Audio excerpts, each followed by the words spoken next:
para pôr no mute, muito obrigado.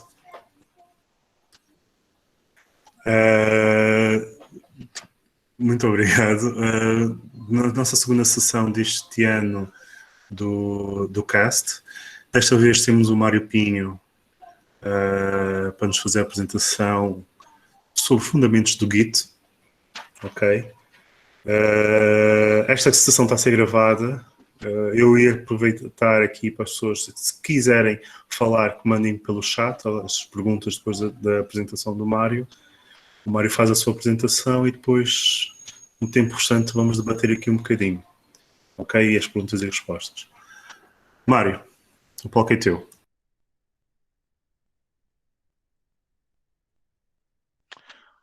Olá a todos, boa noite, obrigado pela oportunidade. É bom voltar a ver o grupo a seguir com as apresentações mais uma vez. Eu vou passar então a apresentar o meu ecrã.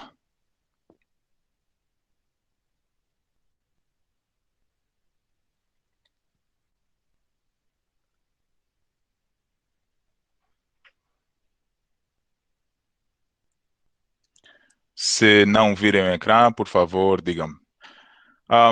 Como já disse o Cláudio, eu hoje vou fazer uma apresentação sobre os fundamentos do Git e a ideia é mesmo isso, é tocar muito na base, porque quando eu comecei a perceber um pouco como funciona e o que faz, vi que é de facto infindável e as funcionalidades e possibilidades são imensas. A quem não sabe o que é o Git, não se preocupe, eu vou tocar um pouco nisso.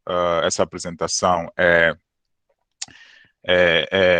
nível 1, é nível base, mas eu espero que as pessoas tenham pelo menos ouvido falar do Git, e se não do Git, dos serviços famosos associados ao Git, como é o caso do GitHub. Quem eu sou? Eu sou Mário Pinho, eu tenho histórico técnico em termos de engenharia e administração de redes, a nível corporativo, service provider. Já fui consultor, atualmente eu sou engenheiro de segurança ou security engineer. E apesar de estar ligado ao mundo de infraestrutura de redes, a dada altura comecei a me interessar mais a nível de scripting, coding e os serviços envolvidos quando trabalhei numa startup cerca de 2017. E é por isso que agora eu toco um pouco nesses tópicos e fujo um pouco daquilo que é o comum engenheiro e administrador de redes. Uma coisa importante a dar nota aqui é que tudo que eu falo, e isso eu sou obrigado a dizer legalmente, é minha responsabilidade, são pensamentos meus, são ideias minhas e não tem nada a ver com o meu empregador. Seguimos para os objetivos dessa apresentação. Em primeiro lugar, como eu já disse, tocar nos princípios básicos do funcionamento do Git, perceber a diferença entre o Git e o GitHub. Muita gente conhece ou falar, está familiarizado com o GitHub, mas não entende que há algo por trás que faz o GitHub funcionar, e é isso que vamos falar hoje. O objetivo também é que, se não fazem, essa sessão gera interesse para usar o Git para controle de versões, seja para scripts, seja configurações, templates, documentação, o que for. No final da sessão, acho que vão perceber que não é simplesmente utilizado para código, mas as funcionalidades as possibilidades são de facto imensas. Esta sessão eu tenho preparada desde 2017, 2018, eu já fiz algumas vezes e geralmente preparo para 1 hora, e o objetivo é que ela seja um pouco prática. Dadas as limitações das apresentações do cast, eu preparei para esta durar cerca de 20 ou 30 minutos. Mas se a sessão seguisse e eventualmente se tivermos uma segunda sessão, posso tocar na gestão de repositórios remotos, processos para colaboração entre pequenas equipas e os processos para contribuição de repositórios externos públicos ou mesmo privados, também é possível. Mas no final de tudo, o objetivo é mesmo que nós deixemos de ser simples consumidores e passemos então a ser criadores. Não são objetivos dessa sessão, isso é importante para dar as expectativas corretas. Não é uma sessão sobre coding, não vamos aprender qualquer linguagem de programação aqui. Não vamos tocar nas melhores práticas, nas best practices, na gestão de repositórios, seja em empresas, seja repositórios públicos. Embora haja tópicos relacionados com segurança, não é o foco da sessão. Peço desculpas, eu sei que o grupo tem muito foco nisso, mas não é o foco dessa sessão. Não vamos falar de licenciamento de software, não vamos falar do setup de servidores Git, não vamos nos focar no GitHub, vamos usar alguns exemplos, mas não é o foco do GitHub. Não vamos tocar em conceitos avançados, como são o caso do funcionamento interno do Git, que é possível perceber, e em alguns casos é preciso perceber como funciona o Git para resolver certos problemas. Posso saltar isso? Já toquei. Rapidinho. Bom, então, para uma introdução. E eu ponho aqui esses homens, né? Vão fazer todos musculados, estão prontos a fazer um sprint, se calhar de 100 metros, e a correr, chegar rápido à meta. O que eu tenho a dizer, principalmente a quem está a começar agora nesse mundo de scripting, de automação e de colaboração e código, é que não é um sprint. Não podemos esperar que percebamos rápido, de um dia para o outro, todos esses conceitos. Isso é, na verdade, uma maratona. É preciso persistir, seguir devagarinho um pouco todos os dias, e quando olhamos para trás, vemos que percorremos os 42 quilômetros ou mais. Eu vou perguntar a todos, 30 segundos para quem puder responder. Então, qual é a vossa percepção do Git? O que é o Git? Podem ligar o áudio, por favor. Espero que não respondam o áudio. Desculpa, não respondam no chat.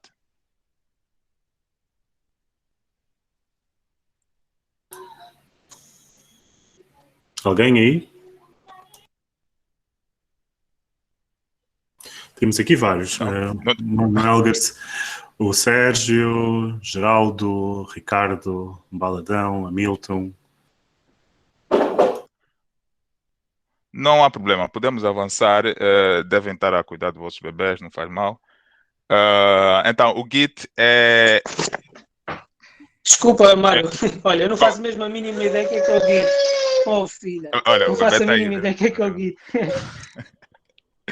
Não Também tem entrei problema. tarde, não sei se tu explicaste o que era. Não, ia avançar. A minha filha sabe. Ia avançar com isso agora, mas o Git, e eu deixo aqui muitos termos em inglês porque é o mundo em que estamos. Eu não gosto muito da ideia do brasileiro que traduz tudo, mas é isso mesmo. Distributed Version Control System é um sistema de controle de versões distribuído. E é importante perceber que é distribuído porque houve vários. Eu ouço falar muito que é um chamado SVN. Nunca usei, não sei como funciona.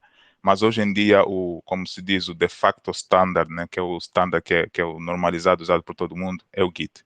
É um sistema de controle de versões distribuído. E é distribuído por quê? Porque, ao contrário de outros que existem, os clientes espelham o repositório completo. Tem um typo aí, completo, incluindo o histórico de alterações. E as alterações, a gestão, mudanças são independentes de acesso à rede ou a um servidor central. Em alguns outros sistemas de controle de versões, é crítico e necessário que haja acesso à rede, acesso ao repositório central. Como eu vou vos mostrar hoje, vocês vão perceber que esse acesso à rede não é crítico, não é importante. Eu posso estar numa máquina offline, numas férias, não.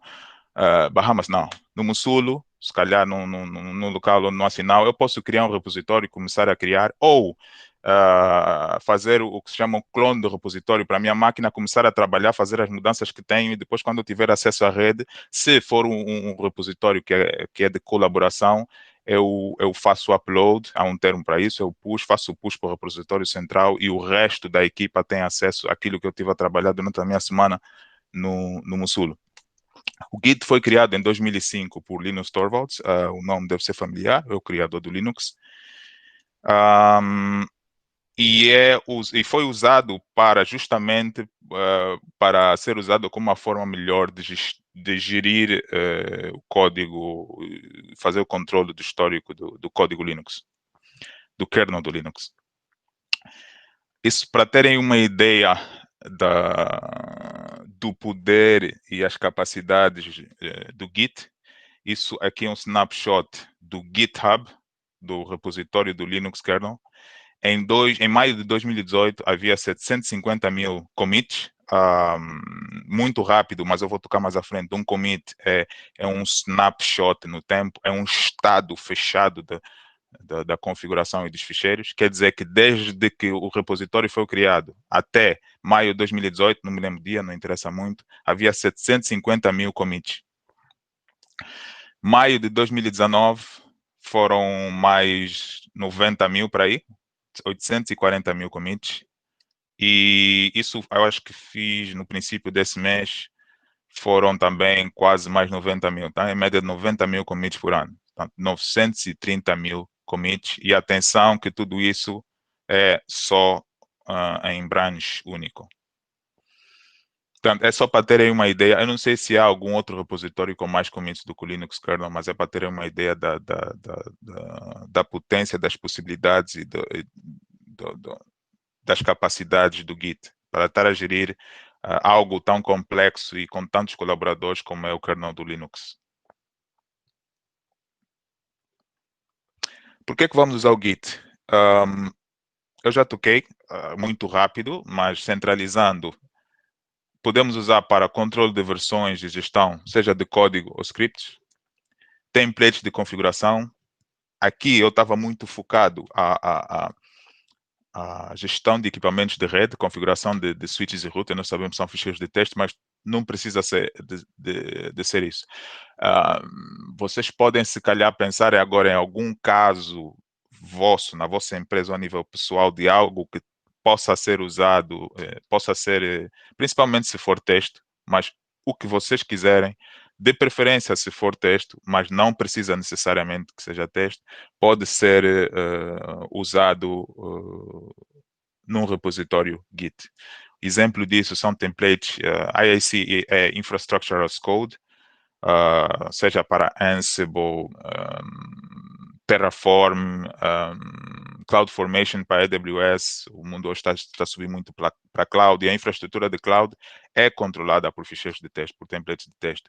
Então, nada nos impede de usar Git ou um serviço Git para fazer a gestão desses templates, controle de versões, autorizações, histórico, rollbacks, etc., dos templates da Infrastructure as Code. Pode ser usado a nível pessoal para sincronizar trabalho entre diferentes dispositivos, e eu já fiz isso algumas vezes. Estou a trabalhar num pequeno script no meu laptop de serviço, por exemplo. Preciso de continuar o trabalho em casa.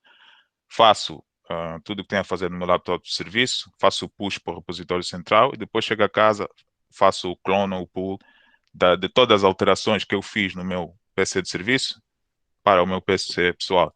Atenção às políticas e regras da vossa empresa, porque quando se faz um commit para um repositório como o GitHub, está alojado numa entidade terceira que pode ter visibilidade sobre o vosso código, e muito cuidado, principalmente se esses repositórios forem públicos, como é o caso da maioria que nós temos acesso. Qualquer pessoa pode ir lá ver o conteúdo. Então, muito cuidado com esse tipo de procedimento.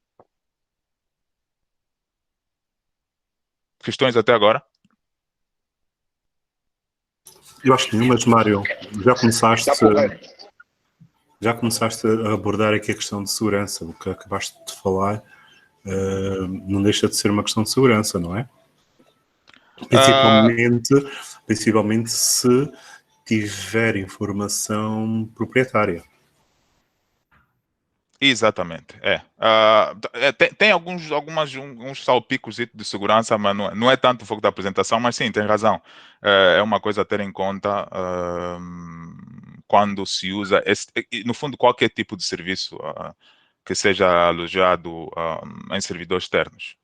Há empresas, eu sei que empresas, se calhar, não sei, pronto, eu conheço empresas em que não é permitido o uso, e tem políticas bem fortes do uso de certos programas que sejam usados na cloud, seja usar, sincronizar o OneNote, Drive, Dropbox, esse tipo de coisas é completamente proibido, justamente porque a informação é depois alojada em serviços de terceiros. Mesmo que os terceiros digam que não têm acesso, que é encriptado e coisas do género, é simplesmente proibido. Ok, Maio, Baixão Nanga, propôs um esclarecimento. Então, quer dizer que o Maio desaconselha de todas as formas, né, de todas as formas e modos, de estarmos a guardar, por exemplo, esse tipo de dados, né, esse tipo de informação, digamos até na cloud, porque também existem clouds chamadas clouds privadas, essa coisa toda, que agora estamos nesse mundo que toda a gente está falando em cloud. Entretanto, tanto as chamadas clouds privadas, aquelas públicas também, que pronto, a pessoa pode chegar num P-Cloud qualquer, para dar capacidade de guardar 10 gigas, pronto, aquilo é público, está lá. Então, quer dizer que nem mesmo nessas clouds privadas que todos dizem com toda a segurança, os Azures e companhia, então desaconselhas a termos esses dados nesses repositórios. Não desaconselho. O que eu aconselho é a seguir as regras da empresa. Ok.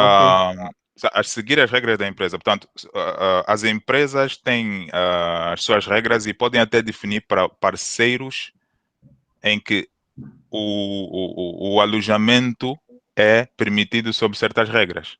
Então, as empresas, imaginemos que, eu não quero citar nomes, vamos imaginar que a minha empresa, Mário, quer um serviço de alojamento na cloud que eu considere seguro para a minha empresa. E vamos pensar, ok, eu tenho o Dropbox, tenho o SugarSync, tenho o quê? Só conheço esses dois. Tenho o Dropbox, tenho o SugarSync. E então, a maioria das empresas, e geralmente para chegar a esse nível tem poder financeiro para tal, faz uma auditoria ou recebe relatórios de auditoria de segurança, seja o que for, das regras desse fornecedor, e daí decide se aquele fornecedor cumpre com os requisitos, por exemplo, de segurança em termos de acesso, seja de funcionários, de externos, etc., para alojar os meus dados, e aí seguir. Quanto ao nível pessoal, eu acho que não há problema. Se eu tenho um pequeno script e eu uso o pequeno script e muita gente põe em repositórios públicos. Agora, se acha que é privado, ou não põe no repositório, ou põe como repositório privado, porque a maioria desses serviços de alojamento permite ter repositórios privados onde só quem tem autorização consegue ter acesso ao repositório. Informação. Ok. Olha, uma chega só. Força. Boa noite, malta. Mário, Boa noite. Quanto ao serviço de clouds públicas, privadas, eu acredito que depois podemos criar um tema para debater, porque no fundo tudo depende da relação de confiança que nós, como clientes, teremos com os nossos fornecedores de serviços públicos e privados. Isso é o mesmo que ir para um banco e depositar o nosso dinheiro. Tudo depende daquilo que é a nossa relação de confiança. Mas claro que as regras definidas por cada empresa devem ser respeitadas, né, para garantir a segurança daquilo que eles próprios defendem. Mas a minha questão é relacionada com o serviço Enterprise do Git, porque lá na empresa onde eu trabalho, nós tivemos aí a implementar há algum tempo. Não fiz parte da equipa de implementação do Git como tal, mas pertenço a uma das equipas que teve que é interveniente nesses processos. Nós tivemos a fazer o deployment deste serviço, mas para a versão Enterprise. Não sei agora se é possível ou não, né? Infelizmente eu não conheço o serviço Enterprise. Nunca investiguei, nunca fui a fundo. Não conheço, não sei quais são as funcionalidades extra que o Git... acredito a falar do GitHub, certo? Sim, estamos a falar do GitHub. do GitHub. Não conheço as funcionalidades do GitHub Enterprise. Uma das coisas que eu sei que mudou era por exemplo, repositórios privados, que eles era um serviço pago. Eu não sei quais são os níveis, não sei se era GitHub Enterprise ou não. Era um serviço pago, mas eles abriram, acho que o ano passado, e hoje qualquer pessoa já consegue ter um repositório privado. Mas eu não estou em altura de falar do serviço GitHub Enterprise. Ok, Mário, antes de continuarmos, queria só dar aqui uma chega. Para além do que tu estiveste a falar sobre a relação de confiança com publicação na cloud, as empresas também têm regras muito específicas para a propriedade intelectual. E isto passa um pouco por aí.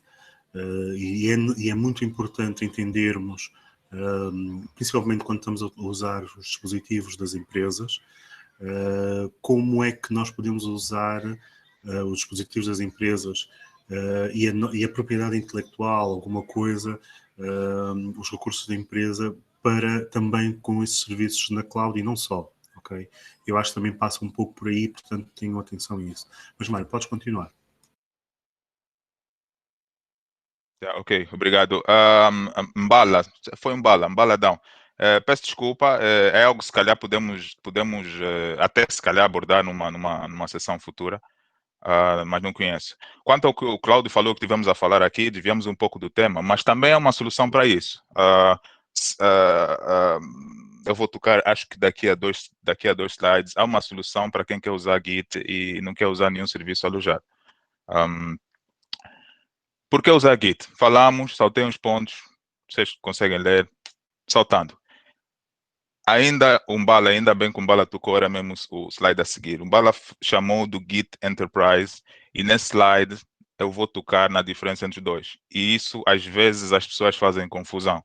É importante distinguir do que eu estou a falar aqui e do que é o serviço famoso chamado GitHub, que trouxe o Git para as massas. O GitHub é um serviço de hosting de repositórios, construído por cima do Git.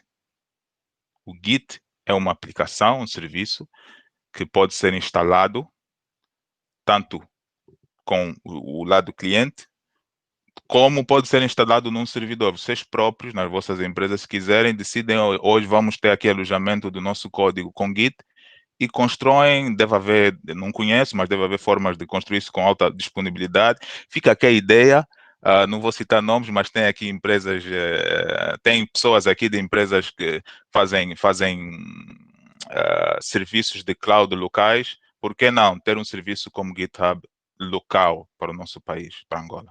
É possível. Então, o GitHub é um serviço de alojamento, de hosting de repositórios, disponível na internet, que usa o Git por baixo. E, claro, dá alguns extras. Ele usa um serviço open source, uma aplicação open source, e constrói por cima daquilo. É muito... Isso aqui está a dobrar. É muito semelhante, não sei se vocês conhecem, mas vamos imaginar, por exemplo, o WordPress. E a maioria dos CMS, Joomla, Drupal. O WordPress tem dois sites, tem um que é wordpress.org e wordpress.com. Já não sei bem qual é qual, mas um site, o WordPress, ou melhor, todos conhecem, Wikipedia. O Wikipedia é um site que usa uma aplicação chamada MediaWiki. Qualquer pessoa pode baixar o MediaWiki, instalar, aquilo é LAMP, PHP, e ter um MediaWiki na sua empresa ou instalado no servidor de hosting alguns. É a mesma coisa com o WordPress. O WordPress é um CMS que qualquer pessoa pode instalar, cria a infraestrutura, instala o WordPress, faz o seu blog, mas ao mesmo tempo os criadores têm um serviço de alojamento do WordPress com algumas limitações e funcionalidades que quem não quiser instalar usa. É o que acontece com o GitHub e não só. Espero que essa diferença esteja bem clara e tenha sido útil. O GitHub oferece uma interface web para a gestão dos repositórios e ver várias informações dos repositórios. Tem uma funcionalidade chamada Organizations. Oferece repositórios públicos e privados, issue tracking, que é controle de problemas no código, forking, para quem usa deve conhecer.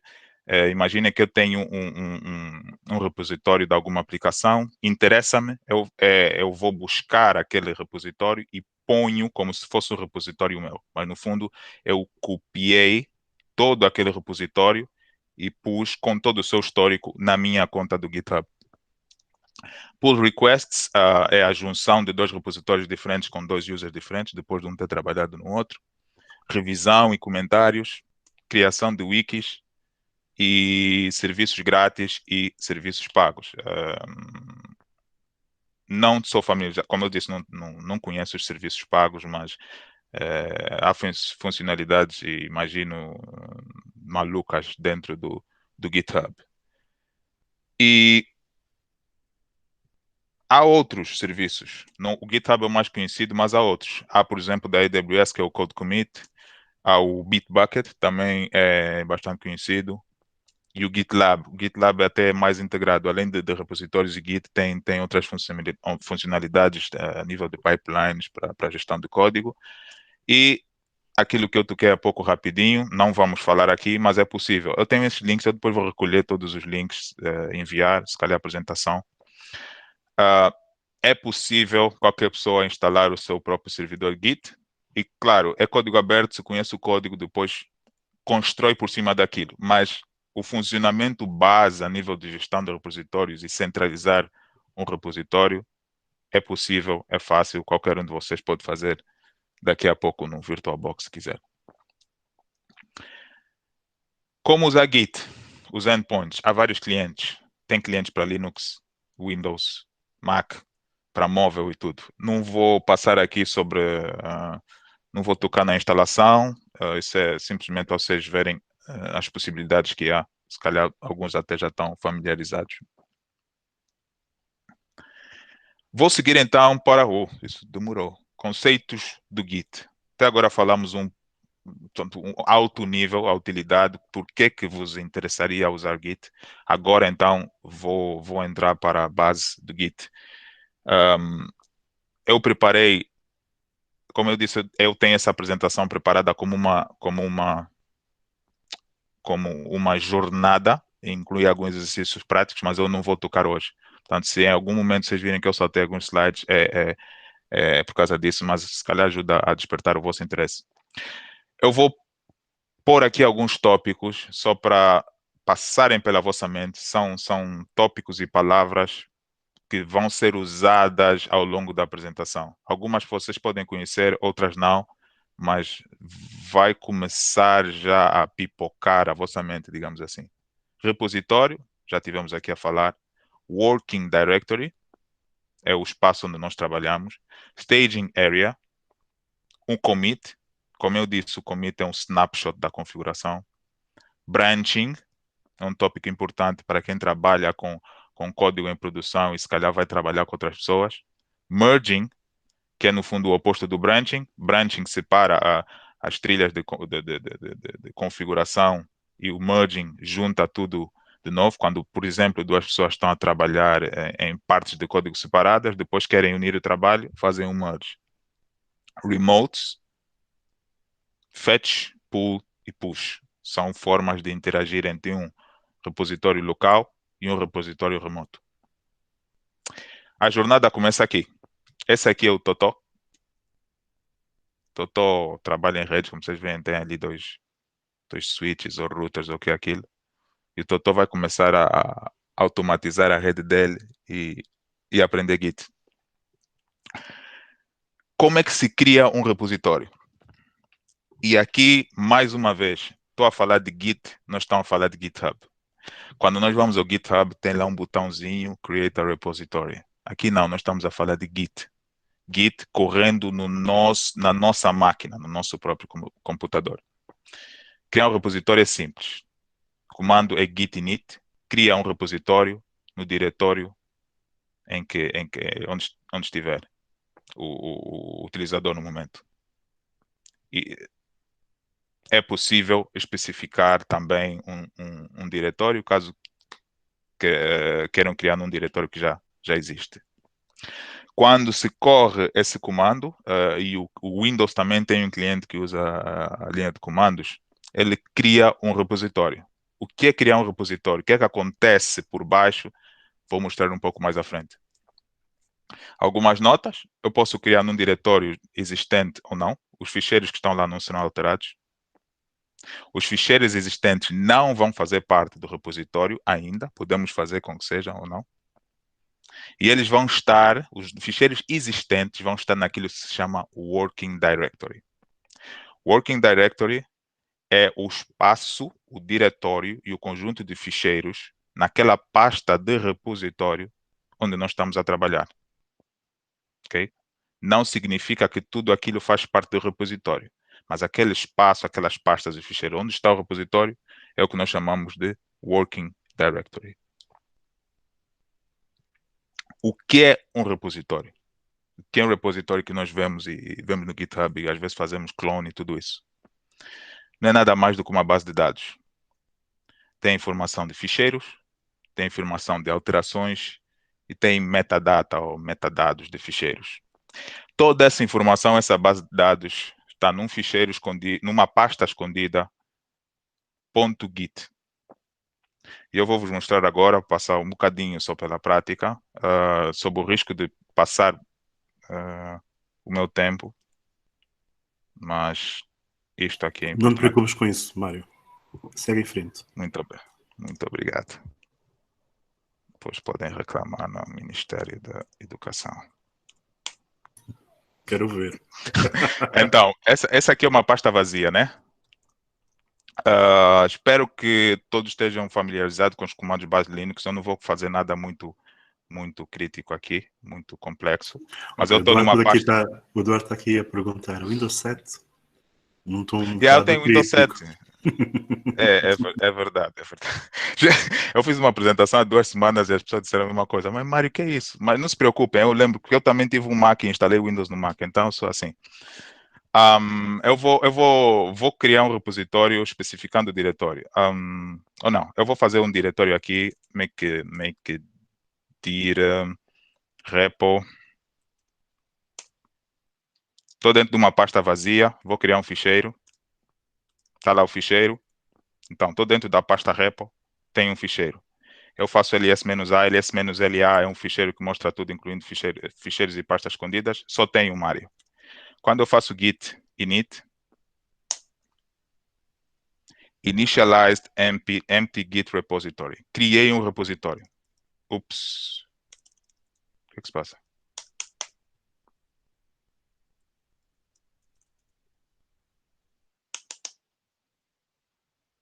Demo gods. Ok, saltamos isso.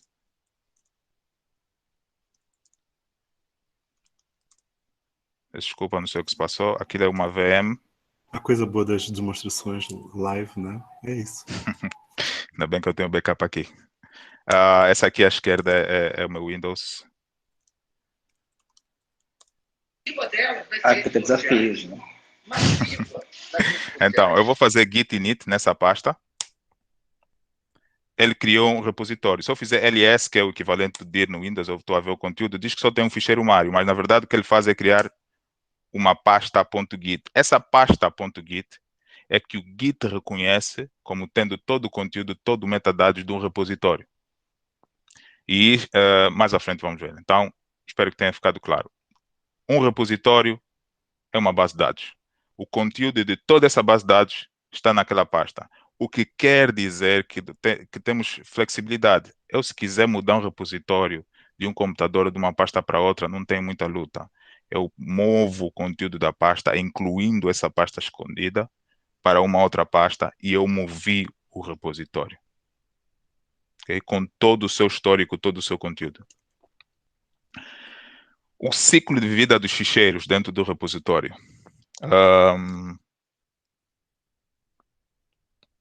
Isso aqui eu extraí do guia Git, do guia de referência Git.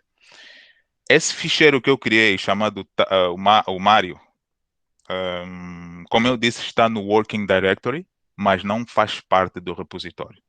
o repositório não conhece aquele ficheiro, não sabe que ele existe. Então, aquilo é um ficheiro que o Git chama untracked. Para quem percebe inglês, quer dizer, não seguido, né? O ficheiro está no working directory, mas é não seguido. O próximo passo para qualquer ficheiro novo na pasta de trabalho do repositório é adicionar ao index, ou também chamado de fazer stage. Para quem já usa o Git, o comando git add é o que faz o stage, adiciona ao index. A partir daquele momento, a base de dados que é o repositório toma conhecimento daquele ficheiro e o seu estado. Ele é adicionado ao repositório, daí o nome git add. Adiciona aquele ficheiro ao repositório no estado em que ele está. Ok? Depois, eu não sei porque que eu estou aqui a lutar com isso. Eu tenho aqui umas coisas engraçadas. Não tem. Ok. Ficheiro está aqui, untracked. Passa para stage. Adicionado ao index. Mas na pasta de trabalho continua igualzinho. Depois de ter feito o stage, então eu faço o commit. Aqui é o estado do ficheiro. Quando está no repositório, foi feito um commit, ou seja, eu capturei o estado daquele ficheiro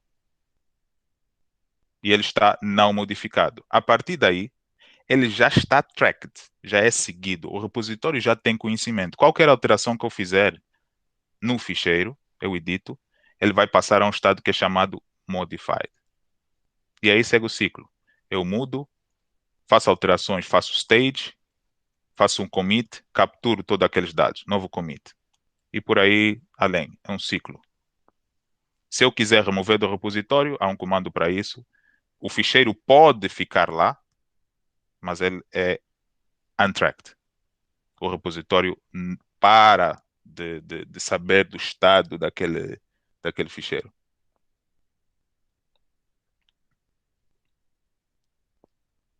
Como se adiciona? Ficheiros novos ou existentes, o comando é o git add com a menção do nome do ficheiro ou o ponto que vai significar todos os ficheiros de todas as pastas que devem ser adicionadas naquele caso e podem ser usadas outros modos como wildcards e por aí além. Staging area. Já toquei há pouco, mas como eu disse, é chamado também de index, em terminologia Git. Isso aqui, no fundo, estou a repetir o que já disse. Os ficheiros no working directory podem ser untracked, ficheiros novos ou não adicionados, ou tracked. Quer dizer que o repositório tem informação e tem noção do que são aqueles ficheiros. Comando importante. Antes de aprender qualquer comando no Git, é o git status, ou status, que preferirem. Eu posso fazer isso aqui neste repositório simples que eu criei. E dá bastante informação. Ele diz qual é o branch que estou, não se preocupem com branch. Diz-me que eu não tenho qualquer commit nesse repositório. Aqui dá para fazer zoom. Yeah. E tenho aqui o ficheiro untracked. Ou seja, untracked quer dizer, eu não faço ideia de onde é que veio esse ficheiro. Está aqui na pasta de trabalho, mas o repositório não sabe qual é esse ficheiro, não tem histórico, não sabe qual é o estado dele. Então, estamos informados que é alguma coisa. Se eu quiser adicionar, ela até me dá aqui as recomendações.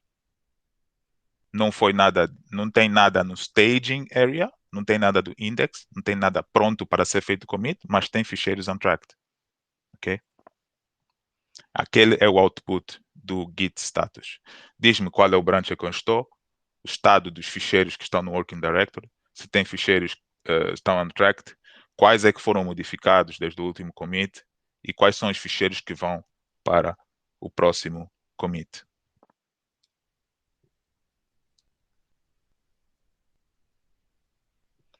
Pronto, vamos imaginar então, eu criei aquele ficheiro ali, vou criar mais um ficheiro.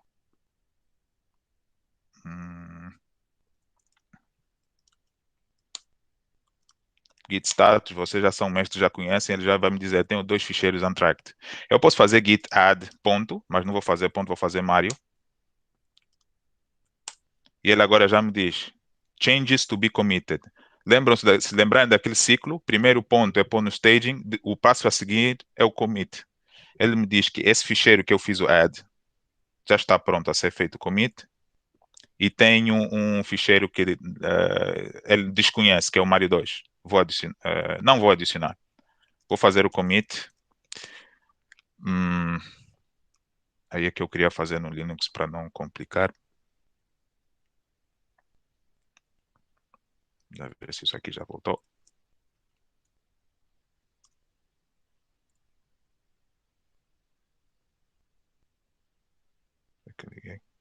Pronto, eu não quero perder tempo a fazer o troubleshoot disso aqui.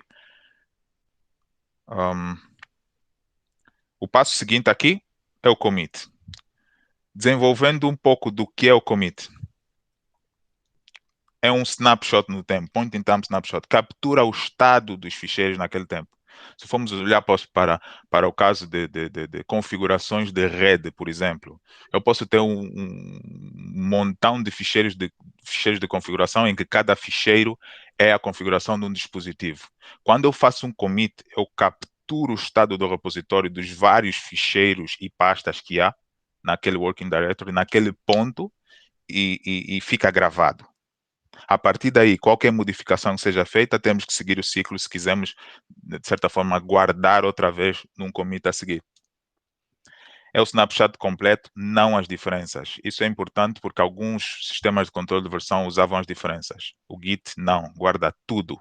Há comandos para ver as diferenças, mas as diferenças são calculadas na hora. Além do ficheiro, há metadados. Quem fez o commit, a data do commit, a mensagem que foi feita. O commit obriga sempre a pôr uma mensagem. Se tem algum commit anterior a ele, e um hash. O hash é um número grande. Vamos sumarizar assim. Isso é um push rápido dos comandos. A partir do momento que temos mais de um commit, então começa a aparecer o último commit. E assim segue o histórico um por cima do outro, sempre a referenciar o que nós chamamos de parent commit. Eu não vou fazer isso aqui, mas vou vos mostrar, por isso é que eu estava a pedir um repositório. Eu encontrei aqui um.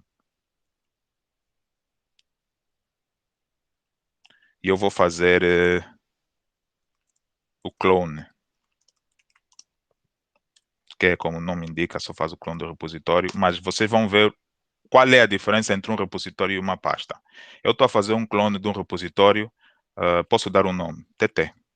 Ele vai criar uma pasta, vai buscar nesse momento do GitHub, criou a pasta TT.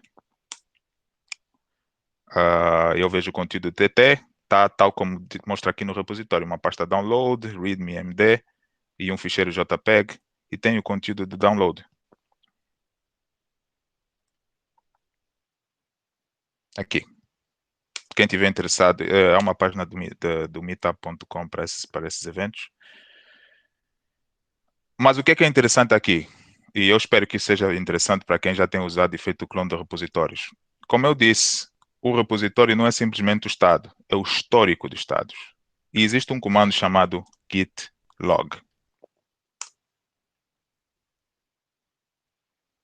E eu vejo que eu fiz o clone do repositório, mas não baixei somente aqueles ficheiros. Eu tenho o histórico de todos os commits. Como eu disse há pouco, tem um hash, que é esse número gigante aqui, o autor, a data em que foi feito o commit e uma mensagem. E podemos ver, por isso é que eu criei um repositório com múltiplos autores, eu vejo que este foi o Newton Costa, mas aqui foi o Castanho, Newton Costa e por aí além. E se eu quiser mais uma coisa forte de usar Git, eu posso voltar o tempo atrás. Eu, se fizer aqui este comando, git log online. Essa é uma forma sumarizada de ver o log e as mensagens.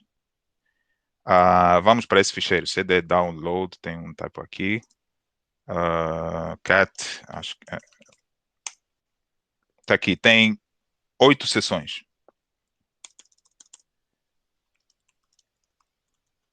Eu posso, e é um comando para isso chamado checkout, não se recomenda que se faça isso, mas eu posso ir para um determinado commit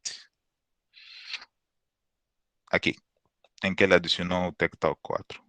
Eu faço referência aos commits pelo princípio do hash. Geralmente são 6. Podia fazer o full, mas no mínimo 6 que não sejam ambíguos. Ele dá-me uns alertas, esqueçam esses alertas por enquanto, mas eu estou na pasta certa e vou fazer o cat download. Eu recuei no tempo. Nessa altura desse commit, só tinha 4 TikToks. E esse era o estado do repositório naquela data. Eu não fiz a descrição completa, mas esse é o estado do repositório naquela altura. E a partir desse ponto, se eu fizer git log, então só vejo daquele ponto para trás. Eu vou voltar ao estado atual. Mais uma vez, não se preocupem com os comandos, não é o objetivo desta sessão. E posso ver uma outra coisa interessante, que é o que aconteceu entre um commit e outro.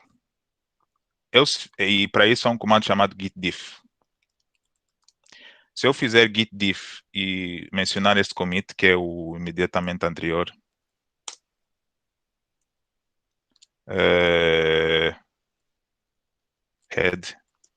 faz a diferença. É o contrário. Não mudou nada.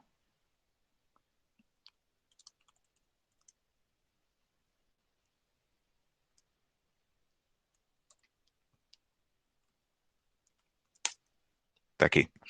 O git diff é o comando que vai buscar a diferença entre os dois estados do commit. O head é o estado atual e aquele hash que eu pus é aquele commit a dada altura no tempo.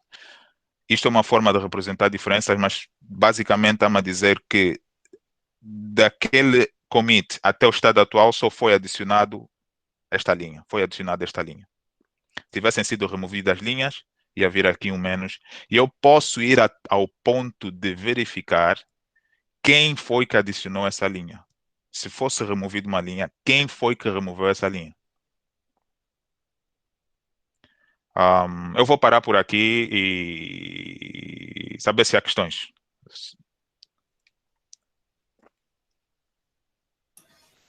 Olá pessoal, tirem do mudo para poderem falar. Excepto perguntarem porque é que eu uso o Windows 7. Boa noite, Pinho. Boa noite, Mário. Boa noite, Cláudio. Alexandre. Boa noite, Kevin. Tudo bem? Realmente é extremamente interessante. Cada vez mais se utiliza a programação em linha de comando. Eu estou a olhar para essas linhas de comando todas, extremamente interessantes. Estou a olhar para as funcionalidades do Git, muito mais interessantes ainda. É bom ver o pessoal aqui, é bom aprender, é bom partilhar. E eu acho o tópico extremamente interessante. Em relação ao que tens a apresentar, ou que foi apresentado, na minha opinião foi excelente a apresentação. Muito técnica, mas excelente. Alexandre, desculpa, não acabei ainda. Não acabei ainda. Eu só fiz uma Não pausa falta muito, mas para respirar. Sim, uma pausa para perguntas. Ok, significa que posso ir buscar uma bebida e continuar a assistir, ótimo. Mas em relação ao tópico, eu acho extremamente interessante. Eu continuo com curiosidade, não sei quanto ao resto do pessoal, em saber mais. É tudo do meu lado. Eu por acaso já estou também com a mesma percepção. As ideias começam como tu disseste, a pipocar, né? Aqui o que é que nós podemos fazer ou não. Há uma pessoa que gostaria de estar aqui, mas teve um compromisso. Mas, mano, força, se não tiverem perguntas, vamos continuar. Ok, obrigado. Não, no momento eu ainda não tenho qualquer questão. Eu já de maneira muito inocente, já tive uma experiência com criação de diretórios no Git, e isso no sistema operativo Linux, porque tinha necessidade de alterar um repositório para poder instalar um sistema que eu estava a testar. mas era tudo de maneira muito inocente. Agora, com essa apresentação do Mário, começo a ver como é que as coisas são, na verdade, e quais são os passos certos a se seguir. E estou realmente muito curioso para ver até onde se pode chegar com isso. Ok, obrigado, Hamilton. Ainda bem que há interesse. Rapidinho, tocando num ponto que o Alexandre salientou, eu estou a usar a linha de comandos, é mais agradável e tal, mas não é obrigatório. Como eu disse a vários clientes, este aqui é o GUI do Git para Windows. Vou abrir o repositório certo. Onde é que estão os ficheiros? Mas de tal maneira que eu não costumo usar muito, mas pronto, é só para dizer que não é obrigatoriamente, não temos que obrigatoriamente que usar a linha de comandos. Esse, por exemplo, é a interface gráfica e permite ver as mudanças, permite ver históricos de uma forma mais amigável, digamos assim. Seguindo, ponto importante, crítico, como eu disse, o repositório é a pasta Git. Nunca toquem na pasta Git. Essa é parte dos tópicos avançados, é possível e a informação está lá, é na pasta Git que vem todos aqueles ficheiros que nós baixamos. Por exemplo, quando eu baixei aquele repositório do TechTalk, toda aquela informação, todos os ficheiros antigos, toda a história está lá. Se não sabem o que estão a fazer, não toquem nesse ficheiro, nessa pasta e nos ficheiros lá dentro, nunca. Como dizem mesmo, evitem. Correr, virar as costas. Ponto importante de segurança. E eu vou contar uma história que contei há tempos, e isso acontece muito, se forem ao Google encontram com certeza. É possível, vamos imaginar que nós tenhamos que trabalhar com ficheiros dentro da pasta de trabalho, mas que não devam fazer parte do repositório. Por exemplo, credenciais. Eu tenho um... Eu já usei isso, não está aqui.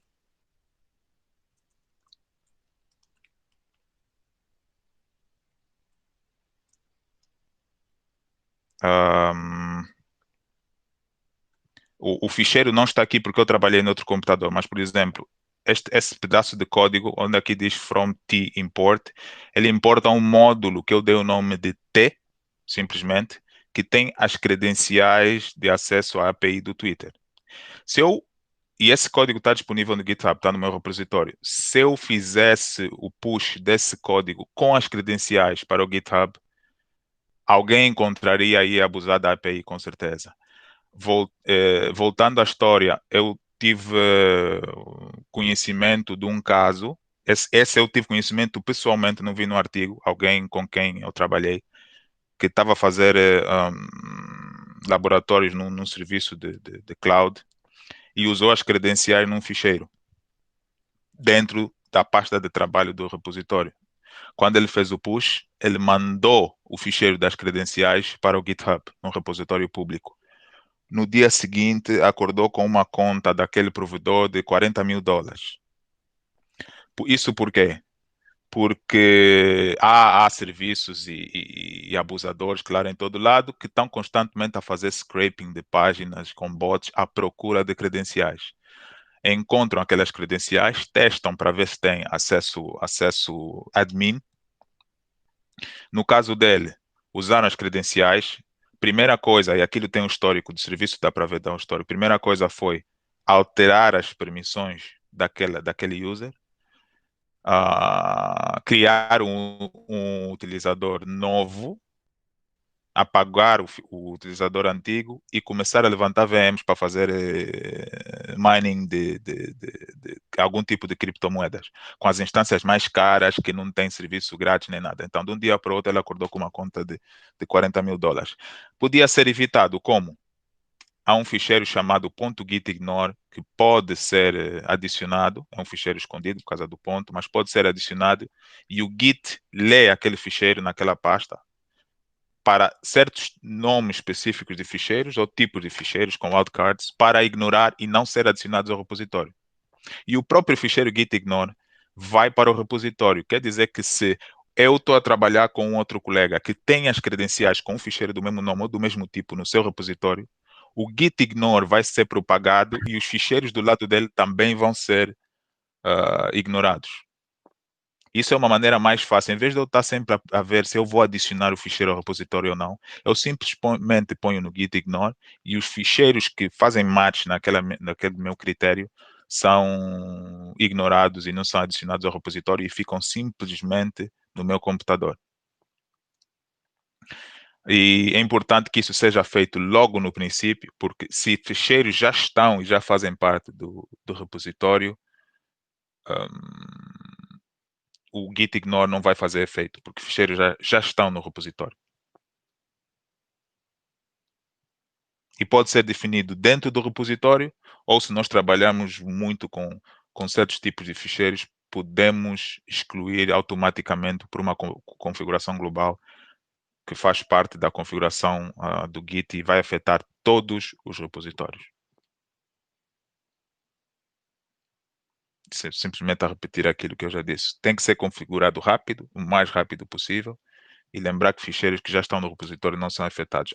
Há outras formas de remover ficheiros do repositório que tenham sido adicionados sem querer, digamos assim.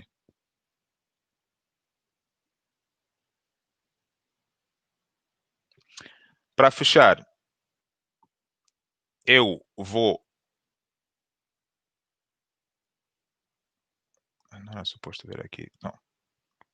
Passar para um último ponto.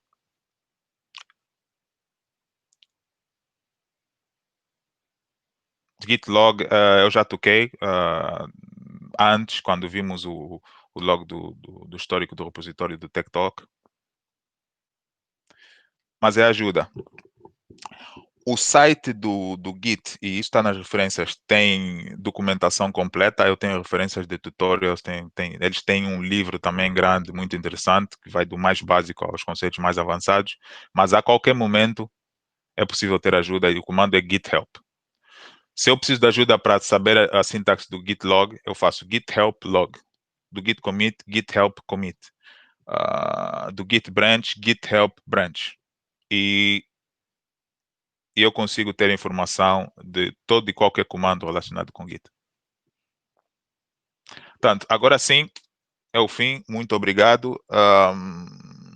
Estou aberto a mais perguntas, se quiserem, ou se quiserem tocar em qualquer outro tópico. Ok, Mário, muito obrigado mesmo. Como o Mário já tinha referenciado, ele encurtou uma apresentação de 1 hora para 20 minutos, não foram 20 minutos, mas também houve aqui algumas perguntas, perdão, houve aqui algumas perguntas no meio. Mostrando interesse, Mário, o que tu disseste também, pode ser uma outra sessão um pouco mais avançada para tocar no tema, não é? Agora sim, aberto a perguntas. Hamilton, Alexandre, Sérgio, Mbala, tem muita gente hoje. Bombo, Bruno, Judice, Diomed, Eric, bem-vindo, Geraldo Silva, Hamilton, Capeng, Lenço, Manuel Barbosa, Mário Ribas. Alguém tem uma questão, dúvidas? O Adalberto, desculpa, o Leite. Perguntas, dúvidas, querer debater um pouco sobre isto, fazer aqui um bocado de brainstorming. Boas. Na realidade, eu tenho uma pergunta para fazer ao certo. Devo confessar que é a primeira vez que eu tenho um contato sobre esta, se assim posso considerar uma ferramenta muito útil para a automação, que me despertou de igual modo um interesse. E eu gostaria que, se calhar, houvesse mais sessões dessas para melhor estar mais enquadrado e, se possível, também, quando puderes, melhor dizendo, partilhar, se calhar, alguns links macros que a gente possa investigar e também poder aprender mais sobre isto. E desde já agradecer pela apresentação, Maria. Eu vou certo, partilhar os links e a apresentação em PDF. Ela até está feita num formato de referência, com uma série de comandos e ilustrações que mostram o que acontece com os vários comandos. A apresentação foi muito tocada no processo local. Tópicos a seguir seriam, por exemplo, branching, tratar de remotes e como trabalhar em equipa. Mas pronto, isso fica a vosso critério de quererem seguir ou não. Podemos fazer uma sessão mais teórica ou se calhar uma mais prática com exercícios. Quiser. Desde que não seja nesse meu Windows, nesse meu Ubuntu aqui que está a falhar. Mais inputs, pessoal. Mário, eu já agora, aproveitando aqui, eu faria a seguinte pergunta. Que exemplos tu podes dar das mais variadas áreas de IT, do qual tu já trabalhaste ou não, em que o uso do Git, ou do GitHub, ou de outras plataformas, mas do uso do Git, para ti, sem dúvida, é uma mais-valia?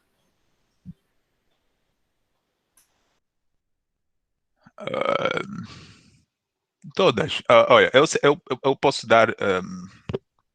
Eu vou citar aqui alguns exemplos que eu tenho conhecimento.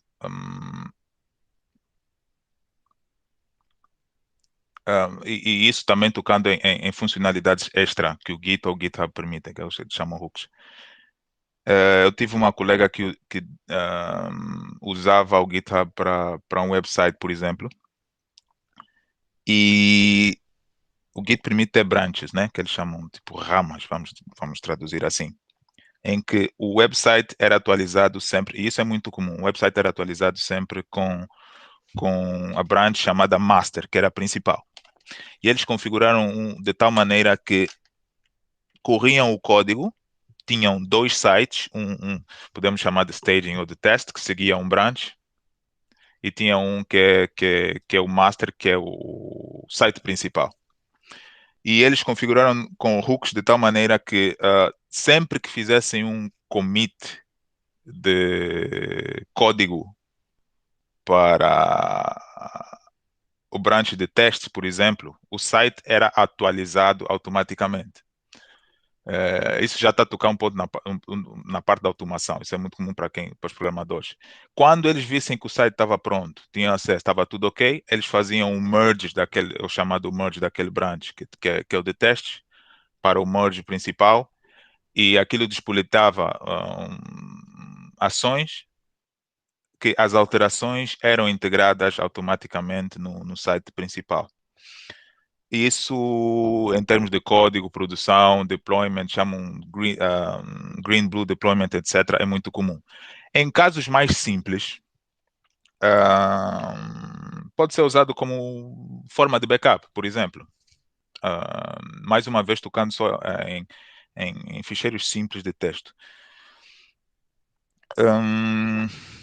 Caso das configurações, routers, switch, seja o que for, é uma forma não só de ter backup, sempre que se faz uma alteração, é preciso, por exemplo, se o processo da empresa diz que sempre que se faz uma alteração, é preciso que seja feito um commit, quem fez a alteração da configuração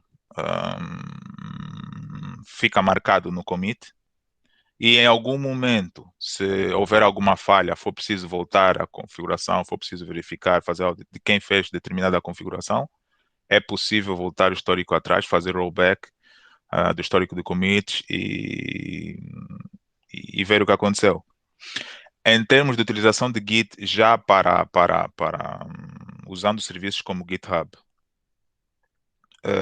já são configurações mais avançadas. Vamos dizer que uma pequena empresa tem um repositório privado, onde guarda as suas configurações. É possível, inclusive, fazer comentários por cima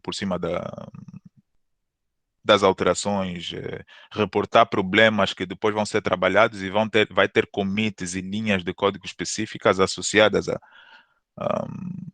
àquela configuração. Scripting, nem vou falar. Scripting, seja o que for, é texto, é PowerShell, Bash, Python e por aí em diante. Portanto, tudo que seja preciso verificar alterações e ter um controle de quem faz, como são feitas antes de passar para a produção ou para guardar, o Git é útil, independentemente de onde esteja o repositório. Bom, isto tudo, claro que associado a um bom processo de change management, não é? Independentemente de qual for a filosofia, se for mais agile, se for mais processual, estamos falando dentro de empresas, não é? Ter um processo bastante sólido de change management. Porque não adianta ter a técnica quando não tens um processo bom para seguir. Sim, e o Git é só a base disso.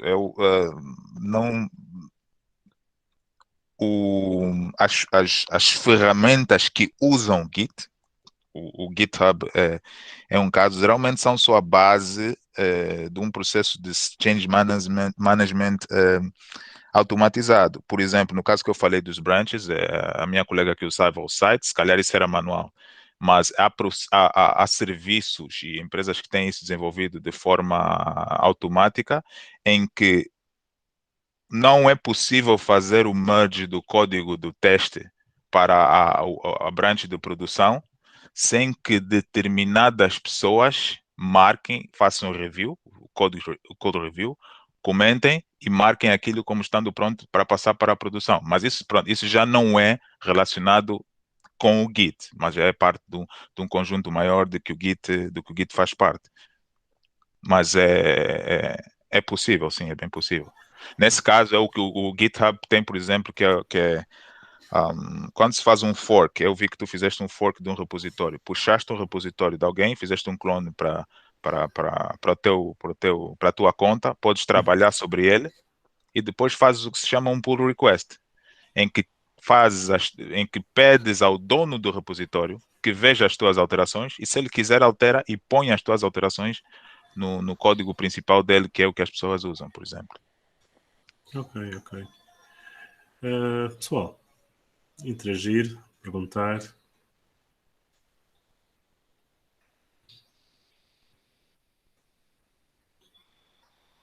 Um silêncio. Hora de jantar. É hora de jantar. Tudo bem. A fraqueza, todos. Boa noite, Mário Ribas. Não sou programador, aliás, não tenho base nenhuma de programação. Achei interessante o que aqui se abordou. Naturalmente vou pesquisar mais e fico à espera da informação que ficou de partilhar. Interessa-me particularmente numa das aplicabilidades que a ferramenta poderá ter para um dos serviços que a área que eu trabalho está gere, que é a parte de routers e switches, e provavelmente terá aí bastante aplicabilidade. Vou explorar para poder abordar esse tema com quem de direito. Obrigado pelo convite e por mais este pedaço de conhecimento que foi partilhado.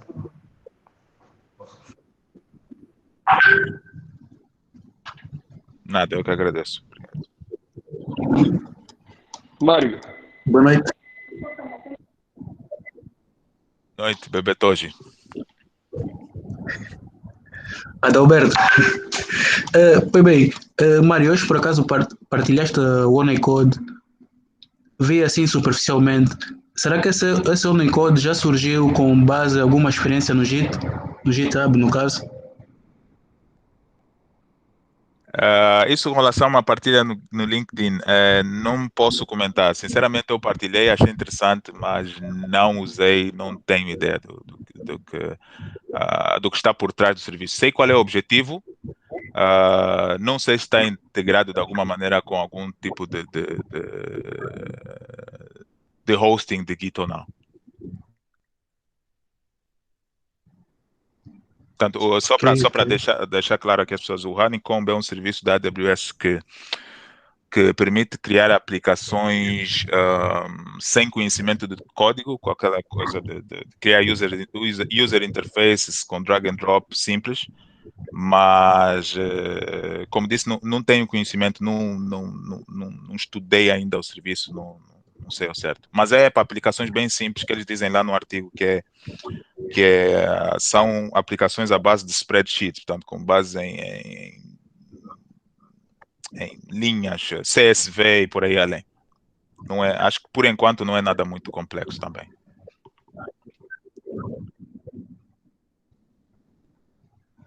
Mário. Sim, Capém. Eu queria fazer uma sugestão em linha com aquilo que foi perguntado no tema da aplicabilidade. Com base na tua grande experiência, indo em linha também com o que o Mário, acho que foi como é que se diz? O Manuel Garcia, acho que não sei que o colega que há pouco interviu, era ver como é que conseguíamos fazer a aplicação. Porque na área de networking é uma das áreas onde o tema do change management tem uma deficiência muito grande. E muitas das vezes os network admin fazem alterações sem precisar dar casar com ninguém sabe o que foi alterado, como foi alterado, aonde é que foi alterado, porquê. Quero depois ver aí, explorar um pouco da tua experiência, que é para poder ver a integração do Git, usando um servidor Git ou usando o GitHub ou coisa assim parecida, para poder fazer o controle de versões dos equipamentos de rede.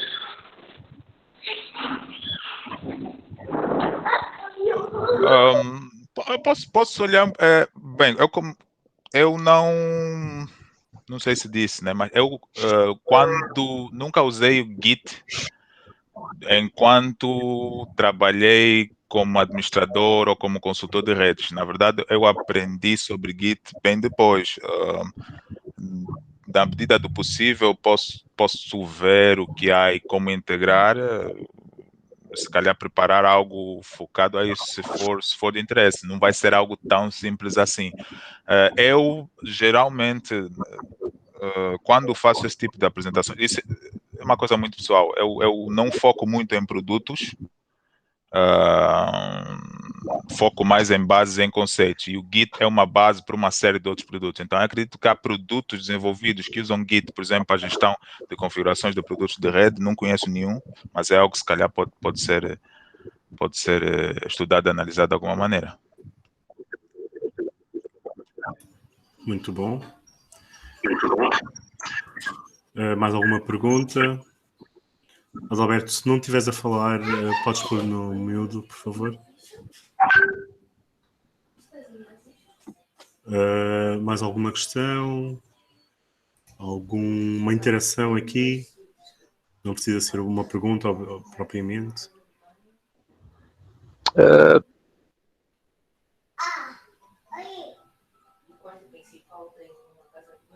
Alexandre, estás no mute. Se estiveres a falar, tens de tirar. Ok. Mário, queria mais uma vez agradecer pela apresentação, pela excelente apresentação. É extremamente interessante o teu tópico. Eu queria só partilhar aqui também com o resto da equipa Cast que devemos ter também uma apresentação em breve do meu lado sobre ransomware. Provavelmente este fim de semana, mas ainda por confirmar. Não sei se será tão bonita ou tão dinâmica quanto a do Mário, mas vou tentar. O ponto é partilharmos a informação entre esta comunidade. E desde já agradecer ao Mário pela apresentação. Nada, vou só certificar que estou bem guardado. Acho que vou ter que entrar com Windows 10. Ransomware. Ok. Bom, meus caros, tentando respeitar ao máximo o vosso tempo, a vossa disponibilidade, E assumindo que não há mais perguntas ou inputs neste momento, agradeço a vossa presença inestimável. Agradeço por fazerem parte e quererem fazer parte de crescer esta comunidade de IT, que esteve um bocado adormecida, mas nós estamos a fazer tudo, contributo de cada um para voltar aqui aos temas e debates. Mário, mais uma vez, vou repetir o que o Alexandre teve a dizer, apresentação fantástica. Interesse, como pode já ter visto, o interesse para ver mais é muito bom. Muito importante o que tu tocaste na questão de não apresentar produtos ou não tocar em produtos e tentar ao máximo falar nos conceitos e nas bases, que é o que faz sentido e é o que nos faz definitivamente evoluir. Muitas vezes nós vemos os técnicos muito focados ou muito fechados num fabricante, num produto e não conseguem crescer por causa disso. Às vezes não têm oportunidade para tocar, ou não têm oportunidade para seminários, webinars, apresentações como esta, que dá o passo atrás para falar sobre o conceito. Muito obrigado mesmo.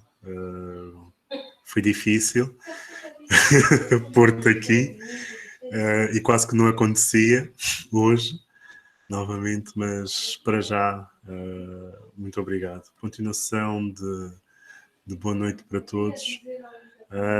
Aqueles que não tiverem acesso ao grupo no WhatsApp, onde nós temos estado a interagir um pouco mais, digam qualquer coisa aqui para eu poder adicioná-los no grupo, ok? Continuação de boa noite a todos e bom fim de semana. Obrigado, igualmente, boa noite a todos. Obrigado. Obrigado, boa noite. Boa noite a todos.